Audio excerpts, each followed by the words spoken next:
guys, unboxing ulit tayo ngayon for this video. So ako'y bumili ng selfie stick kasi yung aking selfie stick na ginagamit ay luma na at saka gumaganon-ganon nga kapag ka nag-video ako.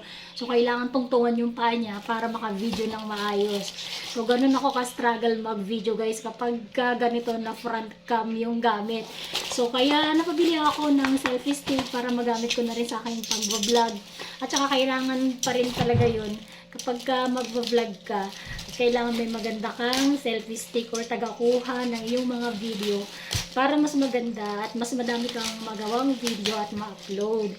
So, sino mga relate dyan guys na magastos talaga para sa kanilang pag-vlog may makatulong dito.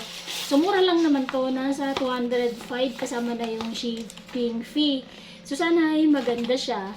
At ngayon lang ako bumili ng selfie stick. Yung selfie stick na binili o yung ginagamit ko dati. So, matagal na yun yung binili pa ni Habi. Dati pa siguro mga 3 years na yun kaya lumang-luma na. So, ito na guys yung nabili ko na selfie stick. Sana ay maganda siya. So, merong charger cord. Tapos ganito itsura niya. So, simple lang. Ayan! So, may mini light. Mini light sana gumana.